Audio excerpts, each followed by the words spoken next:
The advice and opinions expressed by the host of Autism Live and her guests are meant solely as suggestion and should not be in any way construed as child-specific advice. Any choices you make in determining your child's treatment are completely at your own discretion.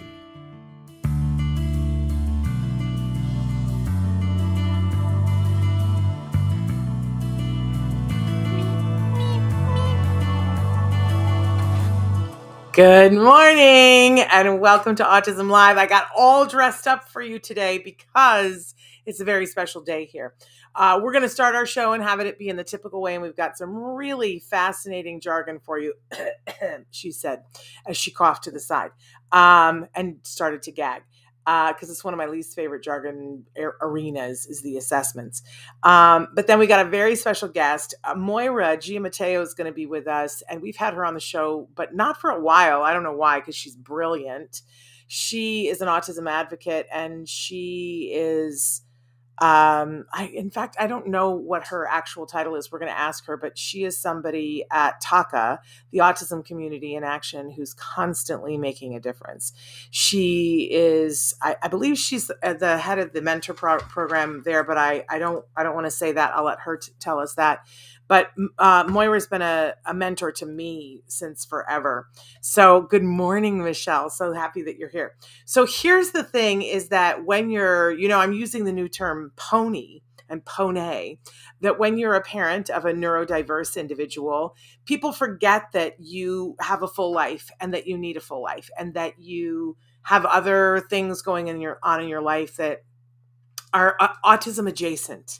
Right? That you have passions, things that you care about, and you should have those things. It's really important that you have those things. And everybody has different things, right? But I personally needed an escape from time to time from what I was feeling, not from my child. Let's be very clear about that. I needed an escape. And for me, the movies and television are an escape.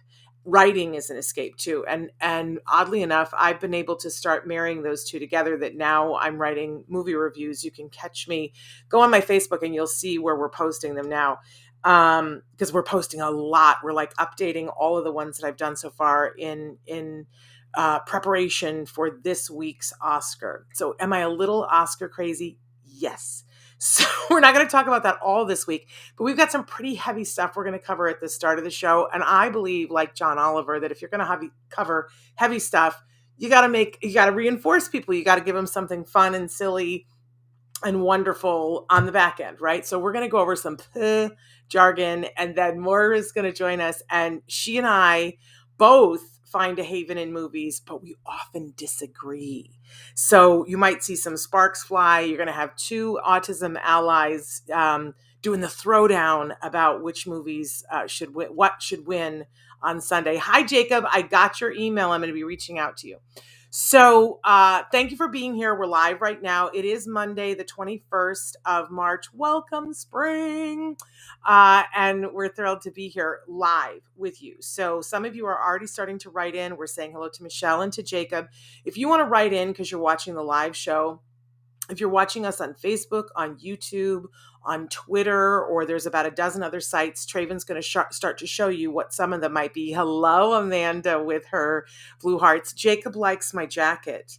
I'll tell you what, it's super fun, but it's all covered in sequins. So wherever I walk in the house, I make shadows on the walls. It's a little scratchy though, so there's a sensory thing. But I'm trying to look Oscar ready. Hello to Rachel Bird. Hello to everybody who's watching. We love having you here. I'm trying to look Oscar appropriate. I will tell you the secret is that I'm sitting here in shorts. I've got a dress on with shorts. It's not a good look, really, but we're not going to share that part of it. So anyway, also want to let you know that this show will be available for a podcast later on in the day and in the week, and that you guys can always find all of our shows. We podcast everywhere that there are free downloads of podcasts. So please find us. Susie, so glad to have you here. More blue hearts. Absolutely love that. So we like to tell you on Mondays, and Traven's still showing you all the places where you can find the show. And don't forget to like and share. We are the #1 rated autism podcast right now for the second year in a row. But that's only because of you guys, because you've liked us, you've shared us, you've reviewed.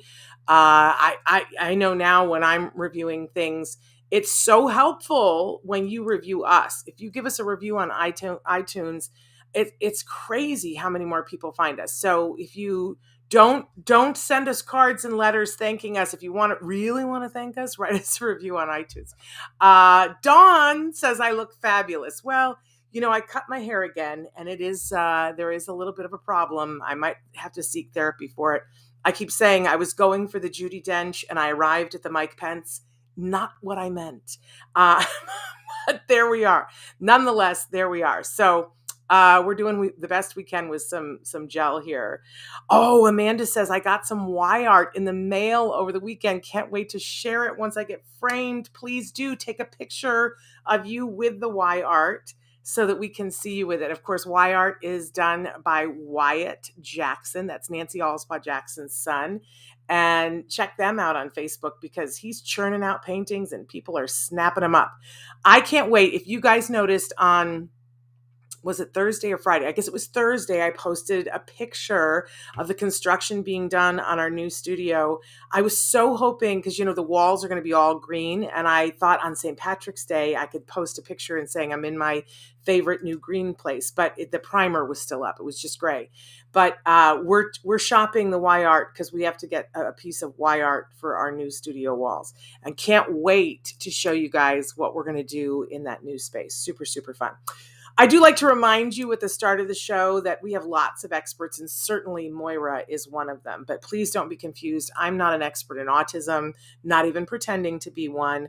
What I'm trying to be is the best possible ally to you. And when I say you, I'm talking to our community here, which we hope that includes individuals who are on the autism spectrum, because they're the beating heart of our community. They're our why we're doing everything. But we also include in that community everyone who loves those individuals. I count myself in that category. And if you're like me, we only want to help those individuals to be able to have all the rights that they should already have. Thank you very much. But sometimes don't. And to have the opportunities and the support to do the things that are important to them. Yes? Can I get an amen? That's why we're here. And along the way, our mission is to provide information and inspiration to get there. And some days it's harder than others, and everybody has different circumstances, but we're throwing big, loving arms around all of you, trying to be a place here where you can come, where you're safe, and that we can talk about some of the harder things, but celebrate other things. Yeah? So thrilled that you guys are here. All right. On Mondays, we like to start off with something we fondly refer to as the jargon of the day. This is when we take on one word, one phrase, one acronym. We try to figure out what in the hey nani nani are these experts talking about? Why is it important to us? What do we need to know? I don't know about you, but I see this and I go, somebody help me. Like, I just want to run for the hills. This is our jargon term today. And oddly enough, we've been on the air. We're about to have our 11th birthday in just a couple of weeks. 11 years. Can you believe that? But we've never done this jargon term because I think I have a little undiagnosed PTSD with this. I think that's what I arrived at this morning because I think I just avoid it. Let's talk about why. So VB-MAPP, you may have heard of this. You may hear of it yet. Let's try to take some of the sting out of it so that we know what in the hey nani nani are we talking about. Now, we like to give you the actual definition, and then we like to take it down a notch and make it user friendly so that you can actually get a grip on what are we really talking about and what are the connotations and so on and so forth. So let's wade the you-know-what into this. A VB-MAPP. It stands for the Verbal Behavior Milestones Assessment and Placement Program. Ooh, that's a mouthful, right? It's a criterion-referenced assessment tool, curriculum guide, and skill tracking system that is designed for children with autism and other individuals who demonstrate language delays. There's a lot there, isn't it? Okay, so let's just read it one more time, Traven, before we go on to the working definition. Criterion referenced assessment tool. I hate it when they use assessment because I don't know. I feel like it's like you're assessing land. And I hated it when I was a teacher. I'm giving an assessment today. You're giving a quiz. Get over yourself. You're giving a test. You're gauging something. You're trying to see what it is, but it's an assessment. That's all multi-purpose. I hate it. It's a curriculum guide. So not only are we going to look at where somebody is, but we're going to try to teach it, and a skill tracking system that's designed for children with autism and other individuals. Here's the important part: who demonstrate language delays, because that's what we're going to be talking about. So let's move on to a quiz. Let's move on to a slightly easier, maybe we can get a foothold. It's a tool. It's a tool to see where a child's language deficits are and what classroom placement would be appropriate for them. But here's the important thing that I want you to know about VB-MAPP. It's only looking at verbal behavior and not other aspects of autism. So I don't want to say that I have anything against VB-MAPP, because I think it's got its place and what it needs to do, but I'll explain to you why it's a little PTSD for me here in just a second. But I want you to know this can be a very useful tool. And if somebody says they want to assess your child, there's that word again, using the VB-MAPP, it's not a reason to run for the hills and scream and cry. But just know that when they come back, it's all based on Skinner's work with verbal behavior, which we talk about a lot here. That verbal behavior, it's all the different pieces that make up language. And they're going to look at all of it. And that can be very useful to see where your child's language deficits are and where you might want to start to teach and what placement might be appropriate in the classroom.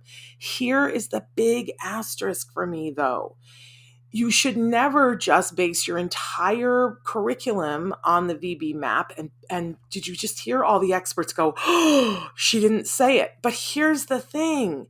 Your child is much more than a language deficit. Your child has other things going on. A VB-MAPP's not going to tell you what their sensory issues are. And if your child has sensory issues and you just wade in and are going to teach them language without consideration for that, let's guess how great are we going to do here, right? So I'm a fan of a multi-prong approach that looks at the whole individual and certainly takes into consideration the child's language deficits. Certainly, of course. I mean, my goodness, right? Because the language deficit is also going to interplay with everything. But I don't think it's the be-all, end-all, end of the road thing. And you will meet some people, hi, Tai Geist, you will meet some people who are just like VB-MAPP, VB-MAPP, VB-MAPP. Well, okay, that's great. What happens when the child has a meltdown?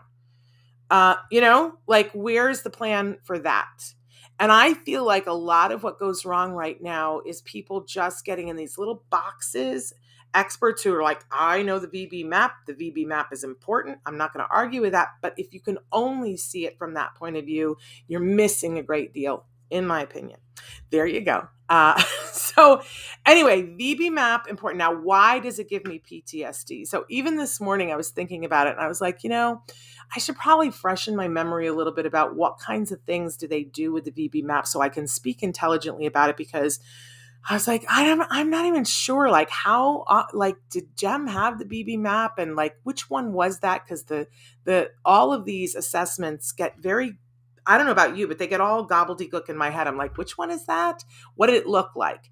And so this morning I decided to play a video. You can go online and there's a video that says VB-MAPP assessment with a 2-year-old. And I started to watch it and I was like, oh, right, it's that one. And there's nothing horrible about it, you guys. It just reminds me of one of the most difficult times in my life. And I just got to say this to you. I am not there anymore. That is not what happened. And I've already read the end of our story and it was a happy ending. And still, I was just about in the fetal position this morning watching, because here's the thing. In that video, they showed the VB-MAPP assessment with a neurotypical 2-year-old. And so this is the one, you guys, where they take your child into a room and they have a big suitcase and they they put the suitcase down and they open up the suitcase, and the suitcase has a bunch of materials for the person who's giving the test, but it's got a bunch of toys, and they take the toys out one at a time, and they're colorful toys, and they set them in front of the child, and they just kind of observe, what is the child drawn to? There's no mistreatment, there's nothing horrible, and they just sort of take notes on, does the child notice anything? Do they, do anything? And then they'll give them some little things where, like, they'll take the blocks and they set the blocks up and to see if the child will mimic them. And then they push the blocks down and they say, you do. And then the child puts the blocks up, right? And my child that I remember had this done twice. And I remember the first time, already so emotional talking about it, after we had waited months to go in with a developmental pediatrician, and I knew that it was a day that was going to change our lives. And she took out the suitcase and interacted with my son, and I can remember looking at what he was doing and thinking, I don't understand what they're looking for. What are they looking? What is he doing that's so wrong? Why? And because he was doing stuff, he certainly wasn't talking. But watching this 2-year-old this morning, getting to see what it looks like when a child doesn't have a language delay, it was like a hot poker right through my heart. This little girl, like the assessor, was taking out the toys, and she said, "Oh, orange," a 2-year-old. "Oh, yellow." And she held one up and she goes, "Circle." And then she held up another thing, unprompted, you guys, held up another thing, and she said, "Big circle, little circle," no prompts. And it was just that moment this morning where I went, oh, right. That's what we didn't have. And even though I'm at a point where we already went through the gauntlet and we're fine, and my son can do the big circle, little circle, and tell me everything he's thinking, and, all of those things, it still like burned my heart. Ugh. And all I could think was, for all of you who are at different places on this journey, it's hard. It's hard. It's hard when we don't know what they're doing, but it's also hard when we do, and we see the differences between our kids and other kids. To see that little 2-year-old who was just going through each one of the things and was chatty Cathy with the assessor, I was like, oh, right. That's what was different for us. We didn't get that. We didn't get the little 2-year-old magpie thing. And I have to remind myself, we're okay. We survived that. It's not everything. And that for the people who have the little magpies who do everything, there's a whole lot of celebration that they missed out on, that we celebrated everything. And I wouldn't change a hair on my child's head. I wouldn't change a part of the story anymore. Doesn't change that it's still painful. So when we take our kids for assessments, I think you need to shore yourself up in any way that you can healthily. Give yourself a reward for doing it. Talk nice to yourself. Give yourself happy things to surround yourself with. The assessments are important. And they help us to chart the course. Don't hang everything on it. Don't make it your be all end all. Do these things because it helps the expert, but don't let it define your child. Don't. The first time that my son did this, they told us that he had so little language that they really couldn't get a good bead on what his intellect was, that they couldn't rule out that he was someone who was developmentally delayed because there was so little language. And I mean, I was like, well, so where are we in terms? And they were like, yeah, no, I mean, he has not even enough language for us to get a bead on what's happening.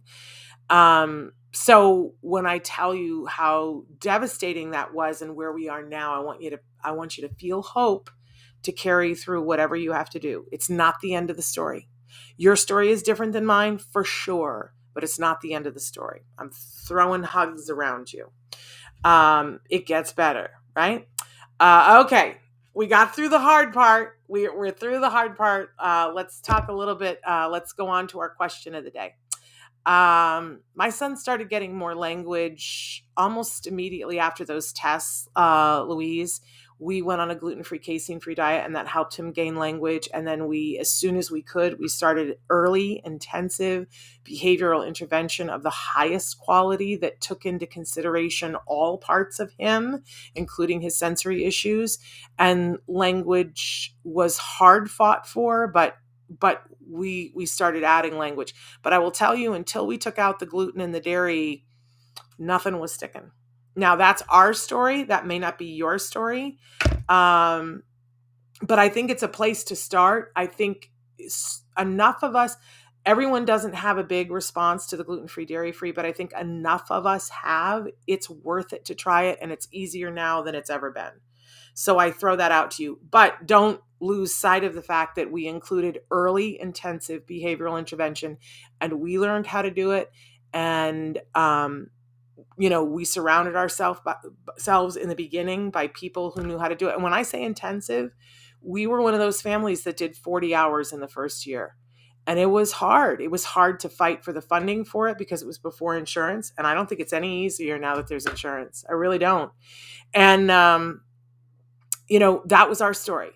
I don't know what your story is, but I'm here to help when you start to find what you're looking for. And if you want to help to find that, Louise says, we just started taking out gluten. Dairy was done early on. Okay. Well, and keep in mind, the one thing I say to people about the gluten-free, dairy-free is that it's not one of those things like how we, great, Moira's here. It's not one of those things that you just like do it on Tuesday, but not on Wednesday, and then do it again on Thursday. If you want to see the full impact on it, I really recommend that you do it for 6 months hardcore, no infractions. That's how you're going to see the biggest result. All right, really quickly, who do you trust to ask questions? Guess who I trust to ask questions? Moira Giammatteo. Yes, she is the person that I go to more often if I have questions. But who do you have? You need to have someone. Maybe Moira will tell us, how you can get hooked up with the TACA mentors, because they're good people to ask. When you got to trust someone to ask tough questions, and they need to be informed. And I think it's helpful when they've walked at least a little bit of your walk, because we all, have the friend or the mother-in-law or the sister-in-law who's like, you should do this, and they don't have children. Thank you. Please go into the Cuisinart over there. Right? Okay. But right into is tell us who do you trust? But isn't it great that who I trust is our guest today? All right, let's go on to our topic, and we're only going to breeze past it because we've got a great guest and we've got way too much to talk about that's super duper fun. And we may disagree. Building your inner circle is our topic for this week. That you got to have, I called it in the beginning, circling the wagons. And you got to figure out who are the trusted people in the inner circle. Who do you trust? Who are you going to be able to go to that's going to be non-judgmental, who's informed, or is just going to be supportive? And you're really going to have to pick and choose and be the pickiest about who goes in that inner circle, right? Because these are the people that you're going to lean into.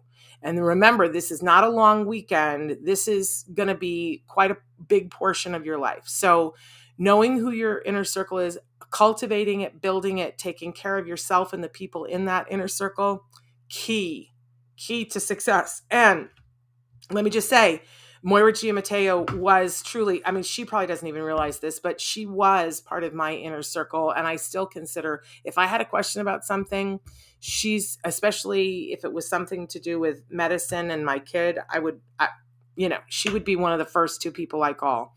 Absolutely, even now. Oh, I love that you guys are writing in who you trust. So let's welcome back. I don't know which one of us is the Siskel and which one of us is the Ebert, but I think that we are the Siskel and Ebert of Autism Allies.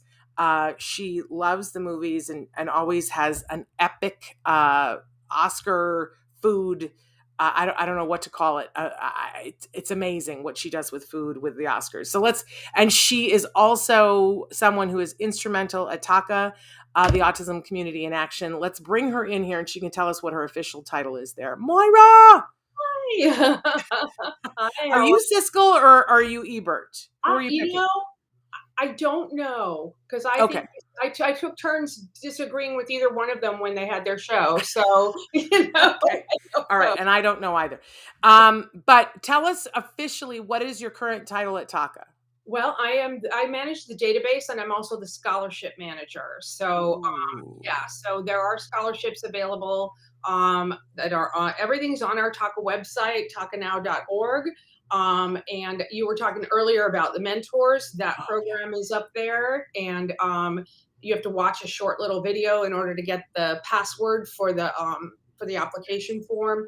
And we also have a private Facebook group that is parent and caregiver only, and that has been really amazing. We've got amazing people running it. So talk about the people you trust to ask questions to. yeah. Mhm. That's a go-to place for me as well. So Amazing. yeah, So and I've got a conference coming up.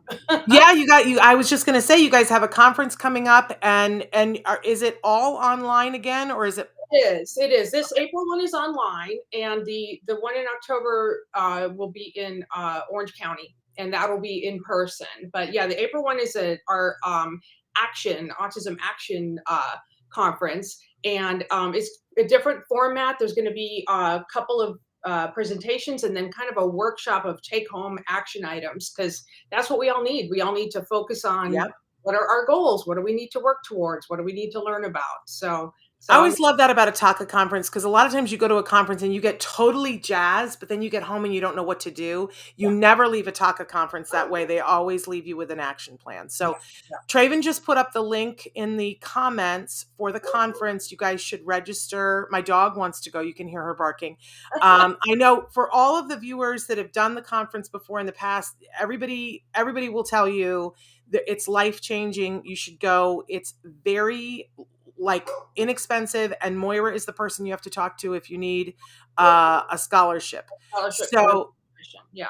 how Mhm. do they want to know how to connect? Tell them again. Well, they can just go to the conference website, right? And that'll get them to Yeah, the. you can go to the tacanow.org, has all that information. The Facebook group is also linked there. It's called TACA Hope and Help for Autism, but it is linked on our website. You can just click right through to it.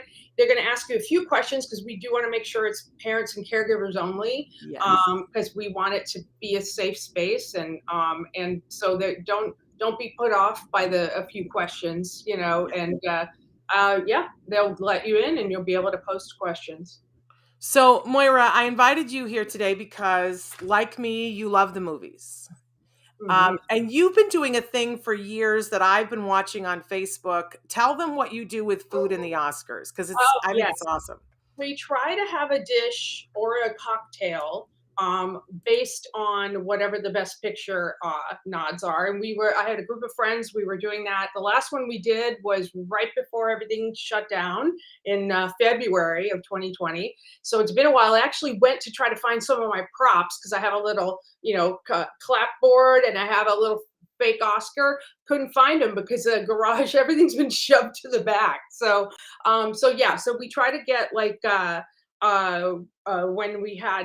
when Parasite was one of the best picture nods, we had some Korean food, and of course for the Irishman, I just put out a potato, because it's, and all we try to mix and match and have fun things. For Black Panther, I found a cocktail that kind of looked like the purple stuff that was giving him the strength. So we did that kind of thing. I love it. I absolutely. And now, you're not doing it this year because of everything with COVID, or are you doing it a little Well, bit? we were hoping that maybe this year we could start back up, but we're going to be really cautious, just because I there's another wave in Europe that we're seeing, and I'm like, I want to see how that goes, because Yeah. we get it later. I, I don't know. We're just being abundantly cautious. Lots of immune issues, so we Yes. want to be really super super careful. Yeah. When I started dating my husband, he was famous for having the Oscar party among his friends. Mhm. And he would have these epic parties, which is funny, like a bachelor. He would throw a party like a bachelor, where he would have the quizzes printed up, and that was it. No food, no drink, and and the guests brought everything. So then he married me, and I'm like making the cupcakes that have the popcorn on top made out of marshmallows. you know, It is. insanity. But we haven't been able to have our Oscar party for a couple of years, and we're not this year either. But I Mhm. will tell people, if you want to participate in a quiz, the new agency that I'm with to write my reviews, they're holding an online quiz that you can enter, and whoever gets the most wins $100. You can't beat Oh, that. fun. So that's the Brader agency, and we'll make sure that we put and you can see my reviews there too. But I've been posting my reviews on Facebook, and Moira and I noticed that we did not agree on a lot of things. There were films that we did not share the same opinion, and we felt that that was worthwhile to share. So I said, Moira, you got to come on. We got to do an Oscar episode. So I've already wasted so much of our time. Should we wade right into the Best Picture nominees? I think we should, because I think hopefully we'll make it through those, because there's a Yeah. lot. Well, it's 10 now, which is crazy. Mhm. And I have to say, I'm a little mad. For me, there were two films that I thought should have been on the list, Mm. and a couple that shouldn't have been. Were there any that you were like, why wasn't this on the list? Ah, that's a good question. I don't think there was any that I felt I know there's some that shouldn't be on this list in my opinion, um, but yeah, I don't think there was any that I didn't get to see as many as I usually would. So what were the ones you felt should have been on the list? Well, one of them I know for sure you did not like, but I really loved Tick Tick Boom, Oh, and you were not a fan of that, if my memory serves. yes, yeah. But the other one that I really feel like is one of the best pictures of the year is Come On, Come On. I did not see that. I did not see that. Now, I just somebody I wouldn't have seen it except that somebody said to me, Shannon, I really need for you to see this and review it. And it's Joaquin Phoenix, oh, and it's a hard movie. It's not an easy movie, but it is a movie that I just, when a movie changes the way I look at my life and the world, and it's beautiful, it's black and white, mm, and it's just I please watch it and I then tell me will. what you think. I will. Really, really good. And Joaquin Phoenix is amazing in it, but it changed the way I look at parenting Oh, for, wow. forever. Wow. Um, and That's and and then I made my husband watch it, and sometimes he's like a balancing influence, and he was crying so hard after he watched it that he couldn't breathe. So there we go. Come on, come I on. was trying to see if anybody was nominated from that, and it No, doesn't nothing. look like it was completely None. overlooked. Shut out. Wow, Yeah. interesting. Okay, Yeah. I will check it So out. I will there you check it go. out. Okay, but so let's wade into the ones that did get nominated. Where do you want to start, Moira? I have it alphabetically here, so Okay. Belfast is up first, All and, right. Let's yeah, go there. I saw that on St. Patty's Day, actually, and, Oh, wow. Well, that's really listened to cool. all the Irish accents. It was very familiar to me because for a time frame, I was in Scotland and I was around the same age, and so the toys and the things they were talking about were similar, and I thought it was very sentimental. I feel like Kenneth Branagh was wearing his heart on his sleeve.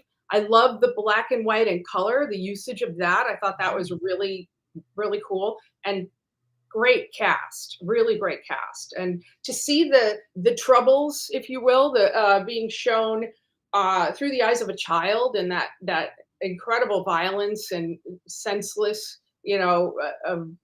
destruction, to be seeing a family trying to thrive amongst that was, I enjoyed that. What about you? I mean, I liked it. I thought it was good.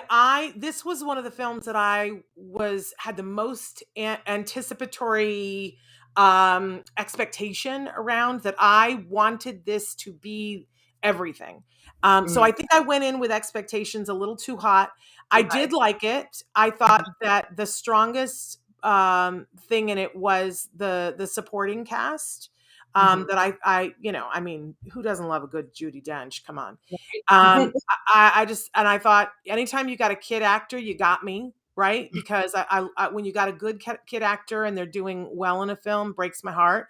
So I thought it was beautiful. I thought it was a little sentimental. That I wish that Kenneth Branagh had maybe pulled back a little bit from the sentimentality of it. But I thought it was a beautiful film. I just didn't think it was quite Best Picture enough. Mm-hmm. But I said I liked it. I wanted to love it. Yeah, yeah. And I think that's the thing. A lot of things that you kind of, if you go in with high expectations, and that was one of the other films on this. I had really high expectations that did not get met. But actually one of my favorites is the next one. It's CODA. And I thought CODA was wonderful. Me And too. I love that it stands for Child of Deaf Adults, but it also means the concluding passage of a piece of music, and it was about her love of music and about family and about dealing with challenges, and what it means to be the sibling that doesn't have at least the defined challenge that the family did, because the whole family is deaf except for the young daughter. And I just found it to be really wonderful. A nice view into a complete family, that the disability was a challenge, but it wasn't like, oh, it wasn't like sobbing about the disability. It was about how do you move through the world, and kind of what we do with each other as a family, and how we lean on each other and sometimes make each other crazy. Yes. Yeah. Yes. What were And your how in a family things people get accused of being selfish when they're being self-full. Yeah. I mean, that was a big theme. I love this too. I am making the case for this to be Best Picture. When I first saw it, it was like the week after it came out, really early on, Mhm. because I had heard about it beforehand and I wanted to see it. We're big fans of Lock and Key, so Amelia Jones, who plays the lead in this, is one of the characters in Lock and Key. So we wanted to celebrate that, and also I had heard that it was going to be the deaf actors who are playing the deaf characters, and I wanted to support that. So Mhm. early on, I was saying to people, "Stop what you're doing! You got to go watch this," and nobody listened. And so when it won the best cast at the SAG Awards, I got so excited because a bunch of people went out and started watching it. And I loved how Apple doubled down on the advertising for it, because we know that part of it is exposure. Yep. Like, who saw the films, and what was the buzz that it got. Mhm. And in the beginning, when I saw it and I hadn't seen any other of the films in the field, didn't know what was going to be coming out, I watched it and it was it touched my heart so completely and thoroughly, Yeah. that it's that thing where, your heart comes out of your body, is beating in the film, and you lose track of who you are and where you are. Love it. It was Yeah. that for me. And Mhm. Troy, the dad, who's been winning all of the supporting actor awards, I thought my skin was going to peel off. His performance was so epic. I'm gonna get teared up just think I watched it again the other night because I just loved it so much, and I kind of wanted to refresh my memory. And I can't even talk about that. The scene between him and his daughter. I just Oh, I know. weeping.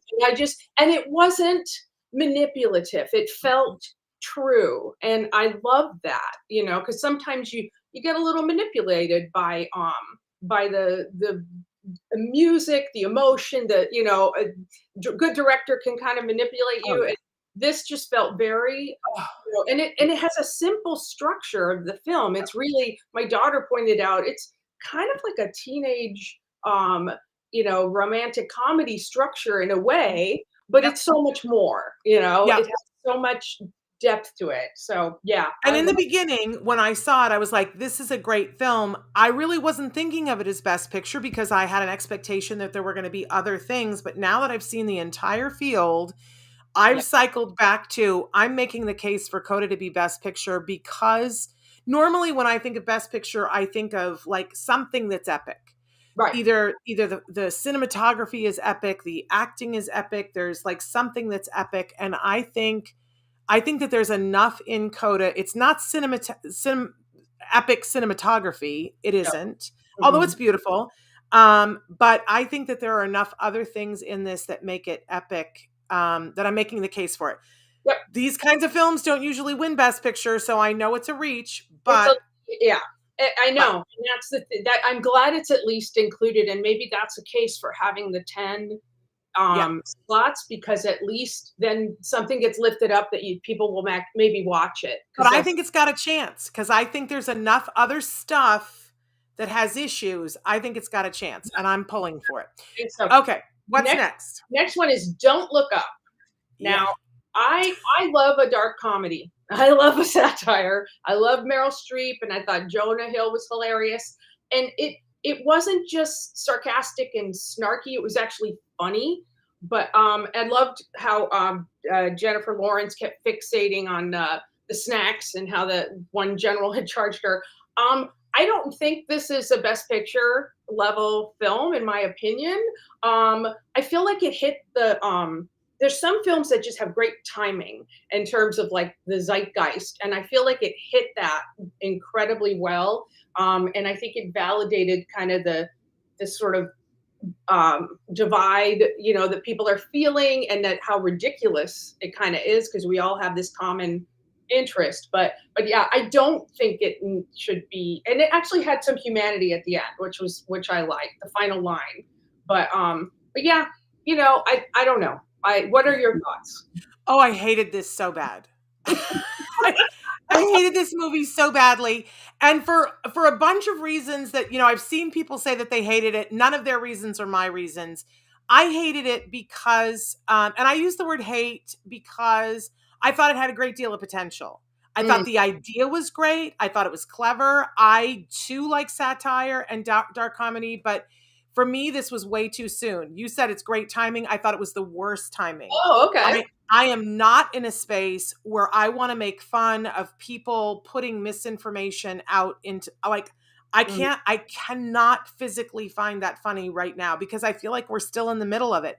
Yeah. And the whole idea of we're poking fun of the fact that there's something in the sky and that people are standing there screaming, "Don't look up, don't look up." This is not funny to me in any way, shape, or form at all. But I also hated it because here we were, an audience thirsting for something at a point in the pandemic where we really needed something. And I remember when this came out, I was like, oh, thank goodness. It's a cavalcade of stars. They all got together. This must be brilliant. And it was like there was nobody on set to say to these actors, it was like they were acting all in their own movie. Everybody like, pick the style that you want to be. Jennifer Lawrence, you want to do this kind of acting, and Cate Blanchett, you want to do this kind of acting. It all works because you're stars. I didn't think it worked. And I just thought it was, I thought the attempt at comedy, I'm in this phase where I want us all to come together as a group of people, and we're not coming together. And there's all this misinformation. And I think making fun of people for having believed misinformation is perhaps not the way to bring us together. So I hated it. I want it to go away. I did not think it should be nominated for Best Picture. I say to Don't Look Up, but that's just me. That's just you. No, but I don't think it should have been on the Best Picture list, quite frankly. I agree with you. I think it was something that, and I think a state of mind is a big deal about what state of mind you're in when you watch something, definitely. Yes. And actually next film illustrates my family's all different states of mind. Drive My Car, which is a 3-hour movie, and I actually really liked it. My family, not so much, and I think I was just right in the right frame of mind to be like, all right, I'm sitting down and I'm gonna take this in. I loved how there were so many different languages, and that people were really not communicating, even though no matter that, like, everybody was compartmentalized. It's really about grief and dealing with grief and how do you move forward in life. And my daughter even said, she goes, I feel like the two characters were like walking around like zombies. And I'm like, yeah, they are, because they're grief stricken. It made me wish I knew Uncle Vanya better, because I felt like, in fact, I read some of Uncle Vanya afterwards, because I felt like they're using Uncle Vanya. I mean, for those that haven't seen it, it's an actor, and he's had a tragic start in his life. His wife lost a child, and then his wife suddenly dies, and that's all within the first 30 minutes. That's And before the opening credits. well, yeah, 40 minutes in, they put in the opening credits, and I went, oh, okay, I guess we're really starting now, you know? Okay, yeah. Yeah. But yeah, I liked all the different, and I loved the fact that the one woman that spoke Korean sign language, nobody knew. It was only her husband that knew what she was saying. But I don't know. She was the most wonderful character I felt in the film. What did you think? So this was another one that all I talked about through the holidays with my husband. You know, we were social distancing hard, so I was not going to the movie theater at all. And this one, nobody was streaming it, and all the buzz was good. And I said, I think it might be Best Picture. We got to go see this. And so our very first back in the movie theater, I drugged them to see Drive My Car, my husband and my son. And we got there, and the woman, when she gave us our tickets, she was like, you do know it's 3 hours. And I thought we were like, 3 hours? We should have been told to pack a snack. Is there an intermission? Like 3 hours? What on earth?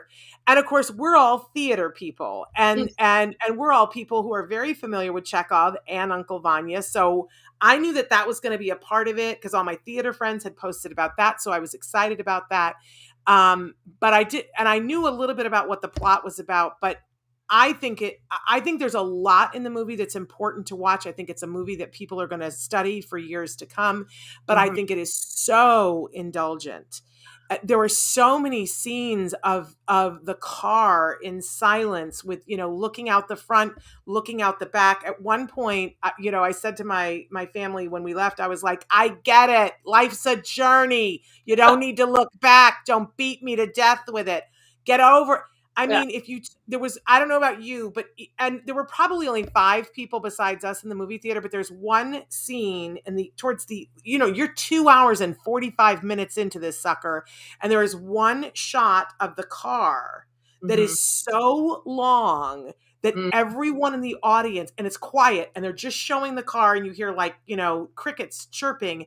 Everyone in the theater burst out laughing because it was so long. It was and I was like, did this director not watch this with an audience to go, there's no reason for it to be 3 hours. Let's just say that. There's a lot that's good in the movie. And if you love Chekhov and you love Uncle Vanya, you will get the intertwined stories, and it's worth it for that. But I'm telling everybody, now it's available to stream. Stream it at home. Take breaks. There are 3 distinct acts. Take a break. Take an intermission between them. I think you'll enjoy it more. Yeah, I did not think it should be on Best Picture. I like it when a foreign film is included in Best Picture, just because we tend to be so American-centric with the Oscars. So I like that, and I like that there were so many. I wish I kind of knew the choices of having somebody speak Japanese or Tagalog or Mandarin. It's like that may have had a specificity that I don't know as a non multilingual person, but yeah, I think that my daughter complained about how whenever anybody left the scene, you had to watch them leave the scene. And it's like, we know they're leaving, All right. Yeah, move it along. I think that there were better foreign language films. Yeah, yes. Actually, Flea, I don't know if you saw Flea. I did. Oh my God, that was amazing. So yes, I agree. I just watched The Worst Person in the World the other day. Loved that. And The Yak in the Classroom, fantastic film. Okay, well, I'll have to get those on my list. Why they put Drive My Car? It was because it had good buzz. Somebody started a rumor, and I bought into it. No, I think it had some really amazing, powerful scenes and interesting, and a lot of monologues, but which I enjoy when they're done well. But yeah, I think I was in the right frame of mind, but I think I think any other day I might have been like very impatient with it, and I get that. So, all right, our next one is Dune, which I read the book, and so and I saw the movie in the 80s, and was bitterly disappointed in the movie in the 80s, much as I loved the people in it. So I was just relieved that this was good. And I think that for other people that I know that had not read the book, they were like, it was good, so they weren't hating it, but they weren't there's a layer there that we're not kind of getting for the people that haven't read the book. But I'm hopeful that the next one, I don't know that this deserves to be, I don't think this deserves to be on Best Picture either, except it's a great accomplishment, and that's, I think, sometimes why things end up on the Best Picture list, because it's like a big giant saga, and they managed to successfully express at least the first half of the book. So that's kind of why it's here, and of course, great cast as ever, But And for me, I never read the book. I never saw the original movie. I just didn't. And I knew only that people hated the original movie. So that's all that I knew. I loved it. I Mhm. kept saying, I can't believe how much I love this movie. This is such a good movie. Mhm. Why do people hate this so much or not love it? Or I was like, I just love it. What I was told afterwards, which I think is probably significant, the people who loved it watched it at home with closed captioning, and the people who hated it told me they watched it in the movie theater and they didn't understand what was happening. What was going on? So Oh, I make the case for watch it at home with closed captioning. that's what I did as well. Yeah. Uh-huh. I totally thought that it should be up for Best Picture, and was like, why is there not more buzz behind this film? Because I thought it was a ripping good yarn. I Yeah. understood what was happening. I was like, this, I did. I kept saying, this is so good. Well, With surprise. yeah, and I missed some of the fleshing out of some of the characters that I really Mhm. liked, like Duncan Idaho and Lee Keynes. Those are characters I know from the book, and I'm Got it. hoping there's going to be flashbacks for some characters, and Gurney Halleck. Those are all like the nerdy science fiction-y thing that I was enjoying. But so that's, I guess, why I wouldn't put it on Best Picture. But I Got it. maybe part two I'll put on. Maybe part There two we I'll go. be in All love. right. So, and next, King Richard. Yeah. Now this was a very good feel good movie. I feel very wonderfully portrayed. I mean, Will Smith. Come on, we love Will Smith. The gal that played his wife, and I'm going to say Oh, her name wrong, Anna ingenue. Ingenue. Right. Oh, That's there how you I'm go. remembering it. Ingenue. Ingenue Ellis was amazing, and I'm so glad Yes. she's been nominated for supporting actress. Yep. It was really good. It was a really solid, you kind of knew that you're going to see this. Obviously, we know who Venus and Serena Williams are. We know they're successful. So you're walking in knowing that. And to see the family dynamic, and then, just the way that they plotted their success, and the struggles that they faced, I thought it was a good film. What did you think? I loved it. I absolutely loved it. And my whole thing was I was avoiding it because I do love Will Smith. And I kept saying, why on earth would you make a movie about Serena and Venus and make it about the dad? Like, why in this day and age, you have Mhm. two of the most powerful women athletes. Why wouldn't you just tell their story? Why are you making it about their dad? Then I started watching the movie and I was like, oh, okay, I totally get it. I hope that he gets the Oscar. I think he deserves it this time around. Mhm. I thought the movie was really good. I thought the message is what elevated it to Best Picture. I did think that it belonged in Best Picture. And I feel Mhm. like for me, it was one of the best films out there because I thought it ticked all of the boxes for me. I thought it was heroic. I Yep. thought I learned something from it. I felt changed from watching it. And to understand all that these two young women went through Mhm. and why he pushed them the way he did and how he believed, it was epic for me. So I super loved it. I'm telling everybody, make sure that you see it. It's one definitely not to be missed. Yep. I think that it suffers from the same thing that CODA suffers from, that I think that what is epic about it may not be epic enough for some people It's for it to be intimate. best. Yeah, Yeah. exactly. And I think that sometimes we get distracted by the epic aspect Yep. in terms Yep. of voting, the people that vote. I don't get to vote, but Me neither. Me uh, neither.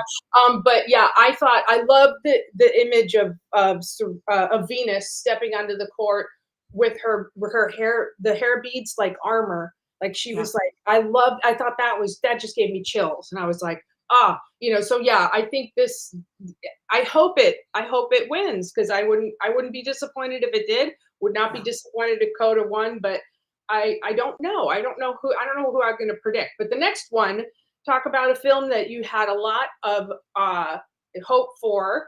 and really, really wanted to like Licorice Pizza. Yeah. I didn't like it at all, and I'm so disappointed because I lived in the valley. I wore bell bottoms. I went through the the gas crisis, and I loved seeing the backdrops that I recognized in the valley. But it was like, ugh, I could not get over a 25-year-old, and we're supposed to root for her to be with a 15-year-old. Thank you. No, no, I'm not rooting for this. Thank you. Mm-mm. I couldn't get past that either.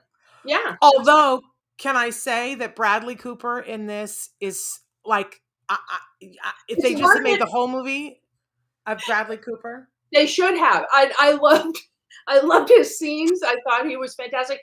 Every male in the film, except for the one coworker she had at was like infantile. They were all like really young, but then she was acting like the 15-year-olds as well. And I Yeah. was like, I don't understand it. And I didn't like Call Me by Your Name either, but for the same reason. I'm like, the power imbalance of age, it's not cool. It's No, not. not at all. Oh, I'm just going to show it. Like, no, it's creepy, and I don't understand. A lot of reviews I read about it didn't even bring that up. I And I'm know. like, how can you not bring that? If it were a 25-year-old man and a 15-year-old girl, Yeah. I'd hope we'd have some problems with that. Although sometimes we don't seem to, because there's older movies that do that. But yeah, I was really bummed out, and it felt directionless, and there was a lot of running, and it was cinematically interesting. But yeah, I don't know. I thought the same thing about the running. I said it's going to be a drinking game now, where every time somebody runs in the movie, you have to drink. Yeah, And I thought there were redeeming factors. I felt that the supporting cast, yeah. oh my gosh, the people in the supporting roles, some of the best acting I've seen all season long.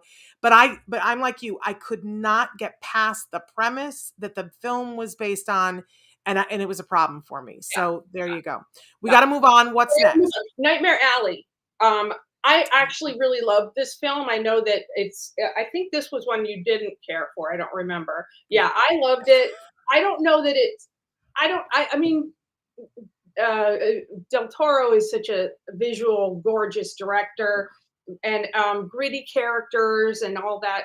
And it was a Greek tragedy, in my opinion. I feel like we saw from the beginning, and then it was like, okay, So, and I love Bradley Cooper. So, and then all the people playing opposite him. I mean, you had David Strathairn, who's always amazing. Kate Collette, Willem Dafoe. I mean, Kate Blanchett, who's just made for the noir era.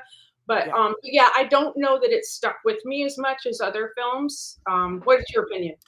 I mean, I thought it had all the elements, but they did not come together to cohese.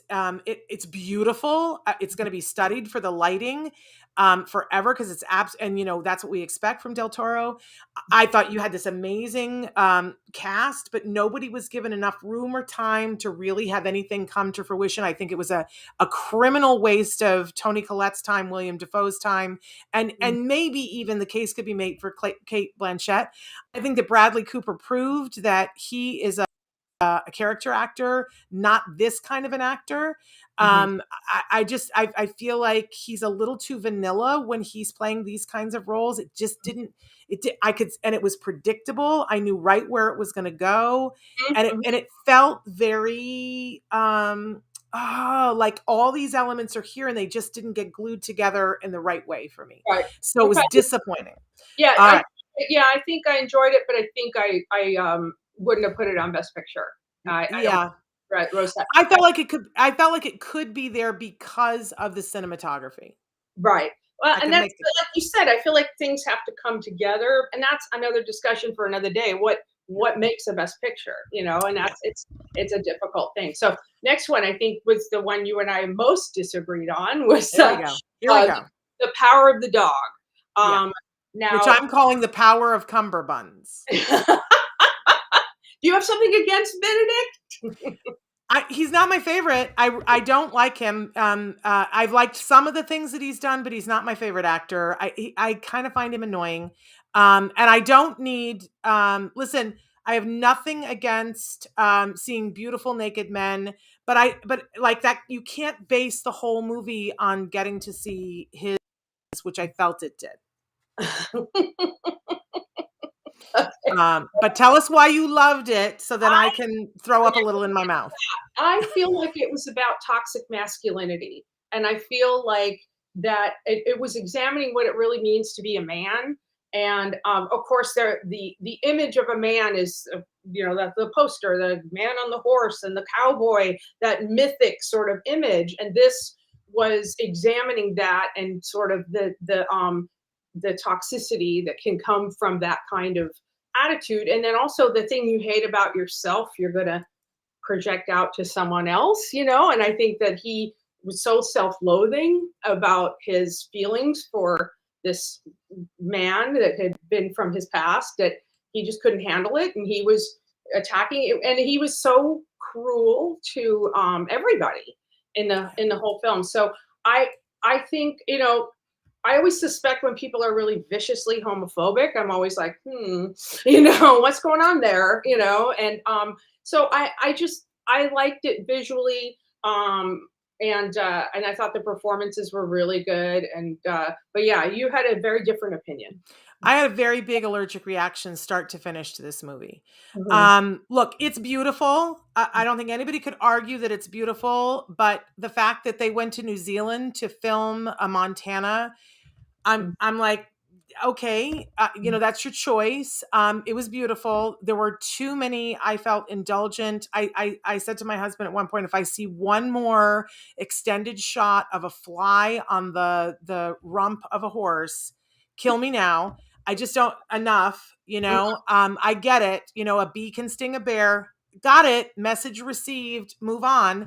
So I thought it was really indulgent, long, protracted scenes where we were supposed to get the symbolism of it. Great, but way too long. I felt like she felt like we were all stupid, and I'm not. But what set me off in the beginning is that, and I'm going to say it here. I haven't said it anyplace else, so spoiler alert here coming.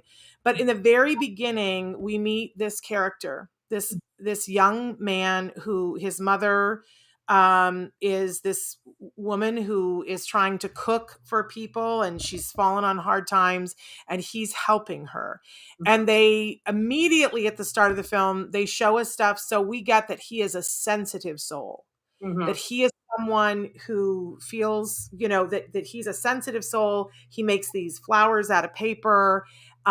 We see that, I think that most people watching it, and it's set in the Old West, and you get a feel that this is not this masculine, as you were saying, kind of young man, that perhaps this is that he bats for another team, right? Mhm. I think you get that in the first 2 minutes of the film. But then in the first 5 minutes of the film, they send him outside and he begins to stim with a comb. Oh, And he is doing a thing. He's doing a thing with a comb, and he's doing it almost like it is a fidget spinner. And mm, I turned to my husband and I said, "Oh, he's on. He's a gay youth, and he also is on our team." I thought mhm, that it very quickly identified him as being someone who's on the spectrum. mm. No one but me has come forward and said that. I'm the only person. I think if you watch it, you will agree with me that. And so from there on, that young man was someone that I'm going to feel differently about. I'm on his team, Mhm, and how he is portrayed is going to be important to me. And I'm going to take exception if we start delving into stereotypes. And I feel that the rest of the movie mhm, doubled down hard on a stereotype that we fight against every single day as parents of neurodiverse individuals, mm, that people who are on the spectrum have no empathy, no emotions, and are cold-blooded. mhm, And so for that reason, and because it was indulgent, and because I didn't feel like he was the only character that I felt any affinity with. And I didn't like anybody. I didn't see how you could like the mother. mhm, I could feel sorry for her. I didn't like Cumberbund's character. I occasionally I felt bad for him because I feel like the reason why he was the way he was got revealed, and it was like he was taken advantage of. I didn't like the husband. I didn't like anybody. And I really hated the way it ended. Yes, I'm incensed. I'm like, burn the building down mad about what happened. Was it beautiful? Yes. Did I feel like it was all built around, let's make sure that we have nudity from Cumberbund? Puh. But ask me how I really feel, Moira. Yeah, I know, right? Well, I'm all for more male nudity because that's always, talk about underrepresented, you know. But I don't feel like going the other way is necessarily the answer. I'm not against nudity. Yeah. I think the human form is beautiful. By everyone, you know. And if it's part of the telling of the story, I did not think it was. I thought it was very indulgent. All of my gay friends are like, they believe that the movie is about gay power. And for them, I'm happy because I don't think that that's what it was. And that's not what I saw. But if that's what you saw and you loved it, fabulous. I don't know that it stayed with me as well as some of the other films we mentioned, but the last one's a big one, and I'll be really brief. West Side Story, and I don't know if I can be brief about West Side Story. It's one of my favorite. The 1961 film is one of my favorites, and I was like hesitant, like, oh God, do we need to remake it? Do we need to remake it? But then it was Spielberg, so I'm like, well, it'll be in good hands. It was visually really beautiful. I mean, gosh, you know, it's Spielberg. I love the casting. I love that they had a rainbow of people represented, because it's like a really wonderful thing. And that it was, you know, I don't know. It was interesting. And I've seen the Broadway revival as well of West Side Story. So there's always a choice of the order of some of the songs. And I almost thought they had skipped I Feel Pretty for where they placed it in the film. I went, oh, I guess they're not doing I Feel Pretty, you know, and then I'm like, oh, they're doing it here, you know, and it made no sense to me.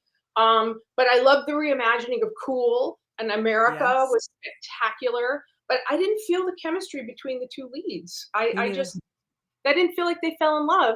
And I love Rita Moreno, but they gave her the biggest emotional moment, and they kind of took it away from the young lovers. And I thought, okay, you know, and I wept. I was with it. I wept you know, but I start crying with the overture for that film. So, you know, I'm not, you know, but I don't know. I don't know if it'll win Best Picture, because it's the kind of film that could.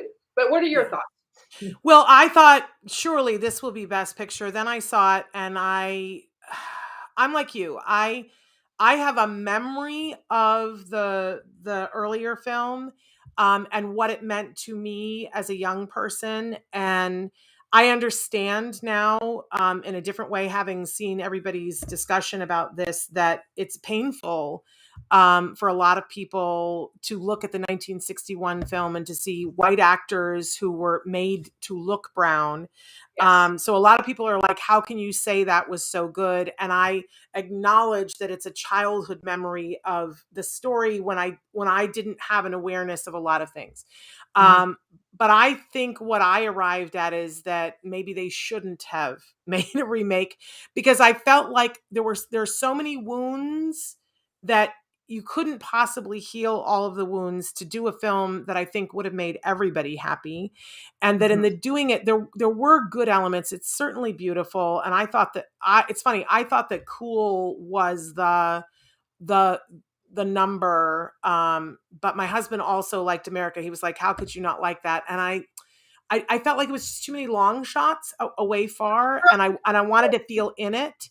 Yes, But Cool, I felt in it, and I felt like it was when everything came together, the choreography and the musical direction and the sets and the lighting, because the lighting in this sucker, again, is amazing.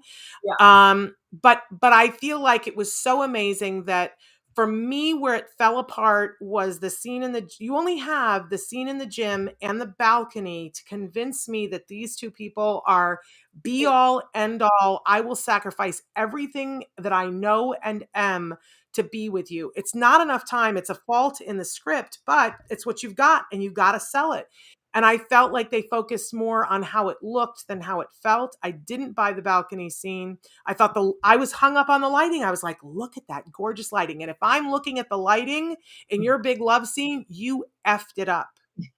Mm-hmm. Just saying. Yeah. Yeah. Um, yeah. Yeah. And one of the things, the original film also had two different directors. One director, Jerome Robbins, was doing just the dance numbers, and then Robert Wise did everything else. And that kind of makes it an odd film in that way. But I did feel I kind of missed some of the dancing. And my favorite number is in the gym, the mambo. Oh, there's an alarm and going. we've gone late. I apologize. You probably have things to do. We did. That's all right. No, it's no worries. But the mambo number where they're kind of fighting, and I like one gal got flicked over and almost hit a guy. I'm like, oh, cool. But then we kind of, I don't know, we seemed to go away from it, and I didn't feel in it, and then exactly. Yeah. So exactly. Yeah, and I mean, he opened it up to the whole street, but I feel like he lost some of the intimacy, in a weird. But it makes me cry. No matter what, it makes me cry. I didn't really get there at the end because by that point I was so divorced from it. I also felt, and took a lot of heat from this in my review, that I felt like we centered so much on the backstory of the men that something was taken away from the women. And even though I loved the, of course I can't think what her name is, the actress who keeps winning for everything, the supporting actress who plays Anita, I loved her performance, but I just felt like, they should have doubled down a little bit on the women's stories. I didn't feel like Maria, that we got to know anything. Right. It was just, they were shortchanged in all of it, and that we focused more on the men. Yeah. And I'm so over that. If you were going to redo it, could we, and I thought it was a slap, the way that the teensy tiny acknowledgement of the fact that there were Black people living in New York City at that point, at the very beginning, I thought, oh my gosh, I just felt that it was a slap. And I was like, if you were going to try to go there, Stephen, like you couldn't have like done something more than go, oh yeah. And I mean, it literally, in the very opening, there is a scene where like just some people walk through the middle of the opening scene, and they kind of look at each other like, what are you doing? This is my movie. And that is all that we see from Black people in New York City at that time. And I just thought, I don't like that. That didn't make me happy at all. I was like, if you're, then why didn't you put some people in the film? Right. And, if you're going to take license and put Rita Moreno and build a whole other story, then why didn't you build some other things in? Yeah. If you're going to be purist, be purist. If you're not, then fix it. There are problems. Fix the problem. Exactly. Anyway, yeah. I think it could win Best Picture, and I think a whole lot of people will be mad. Yeah, I agree. I think that the other films we spoke of, and I think our top two are probably King Richard and CODA, in terms of what we would like to see win. But I think that West Side Story or Power of the Dog might be the ones that people decide. Yeah, I know. I don't think. Yeah, I don't know. Or maybe I don't know. Maybe they'll. It's hard to predict what the people will vote for, and it's always like you're stuck with this collection of things that the Academy has decided on, and now we're like kind of parsing it between that. But yeah, it's a lot like voting. Yeah, it's a lot like voting for politicians. Yeah, I'm afraid that Power of the Cummerbund is going to win. It just won at BAFTA. And when it does, you will hear me stomping, yelling, and swearing, because I think that's bad on many different levels. I'm okay if she, if it wins for cinematography. I guess I'm okay if she wins for director. Not really, but I'll take it because she's a woman. But other than that, Mrs. Lincoln, shove it directly into the ocean. But it's unfortunate that I'm not willing to state my opinion. I know, right? You're blocking. I don't feel free to say what I think. It is hot put. Anyway, Moira, we went way over, and we didn't even get to any of the other Yeah. but I adore you and I adore your opinions. And I just thank you. You are somebody who has been so helpful to me in my journey. And I hope you know that. I hope I've thanked you. But if I haven't, let me publicly say you are someone that I trust and respect and adore, and that I'm so thankful to, because I know we would not be where we are had I not had your influence and your steady guidance. So thank you. Very much. Well, I love that you're paying it forward and helping people get educated, because it is overwhelming, this process. Like you said, like even looking at that video of an assessment, it took you right back to that moment. Yeah. And I'm thinking, I'm listening backstage going, I remember that. And it helps, what you do helps so many. We try. But let's say again that if you want to know more about what Moira does, if you want to go to that conference, if you're looking for a scholarship, we want you to go to tacanow.org, or Traven has put on the screen, if you're watching us as opposed to listening, tacanow.org/conferences/autism-action-conference. And you can go and find when is the conference? Because it's coming up, right? April 8th and 9th, but then you will have access to the recorded sessions until the end of May. So, Okay. yeah, so that's kind of good. So if you Such can't, a good deal. the live portion is the better way to experience it, but people's lives get busy. So at least you'll be able to watch some of the sessions, through the month. So, well, you're an amazing person, and thank you for all that you do for this community. I can't wait to see what wins. We'll talk next week. All right. Take care. Bye. All right, you guys, bye-bye. Thank you. We're out of time. We're past time. Thanks for hanging in with us. But we're going to be back live tomorrow with Dr. Doreen Granpeesheh. If you're interested in my reviews and what I'm saying, you can find all of them. If you go to my Facebook, I'm posting the links, but they're also on the Brater Agency's website, which is BRATER agency.com, I think. But you can Google it, Brater Agency, BRATER. And on the website, if you go to events and news and whatever, all my reviews are being posted there now. So thank you so much, Moira, for being with us today. She's so much fun. And we're gonna stop talking about the Oscars now. And we're going to get back to the business of talking about autism and all the questions that you guys have. So tomorrow for Ask Dr. Doreen, send your questions in now. People have been saying, how do I get my question answered? I will tell you two things. Email it to me, Shannon@autism-live.com, or right as the show starts. I for sure get through the first couple of questions. Watch, and then everybody will send them tomorrow, and I won't get through those. But be persistent. We do notice, Dr. Granpeesheh and I notice, both of us, when somebody asks a question more than once. If we don't get to it one week, send it the next week. We do reward persistence. All right. We'll be back then. Until then, give your kiddos a hug from me and one for you too. Bye-bye for now.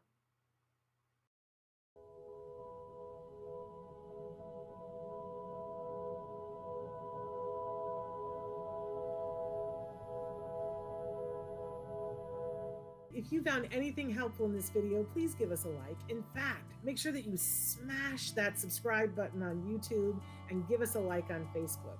You can also follow us on Twitter and on Instagram for important updates. And please download our free podcast wherever you get your podcasts. Thank you so much. See you next time.